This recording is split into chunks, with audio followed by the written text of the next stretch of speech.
தன்னை பற்றிய ஒரு மோசமான கருத்து பரப்பப்படுது.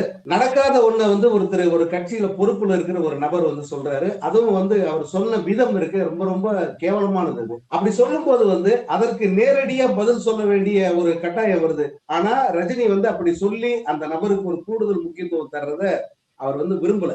ஆனா பல தலைவர்கள், அதாவது திமுகவினுடைய மூத்த அமைச்சர் திரு ரகுபதி அவர்கள், அவர் இந்த ஆதவர்ஜுனா பேசுற அன்னைக்கே தன்னுடைய கடுமையான கண்டனத்தை பதிவு பண்ணியிருந்தாரு. ஏன்னா அவர் ரஜினியுடன் நீண்ட கால அந்த நட்பில் இருப்பவர், ரஜினி படங்களினுடைய விநியோகஸ்தராக இருந்தவர், ரஜினியுடைய அரசியலை பார்த்தவர். அதனால ரஜினி எப்படிப்பட்டவர், அவர் எப்படிப்பட்ட மிரட்டலா இருந்தாலும் அதையெல்லாம் அடிபணியாம கடந்து போறவர் அப்படிங்கறதெல்லாம் அவர் ரொம்ப தெளிவா சொல்லியிருந்தாரு.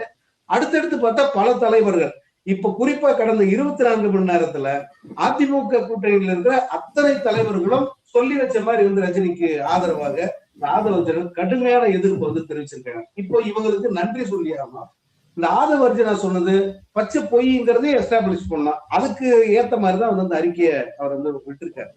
இது அமைதியா அப்படியே இந்த இந்த ஒருவேளை இந்த ஆதவர்ஜுனா அந்த பேச்சு இல்லைன்னா கூட ரஜினி அமைதியாக கடந்து போயிருக்க மாட்டாரு. ஏதோ ஒரு வகையில் இந்த தமிழ்நாட்டில் வேண்டாத ஒரு மக்கள் விரோத சக்தி ஒண்ணு வருது, அதை தலையெடுக்க விடக்கூடாது அப்படிங்கறதுல ஒரு உறுதியா இருக்காரு. அதற்கு ஒரு குரல் கண்டிப்பா கொடுத்திருப்பாரு. அதற்கு ஒரு வாய்ப்பை அவங்களே ஏற்படுத்தி கொடுத்துட்டாங்க.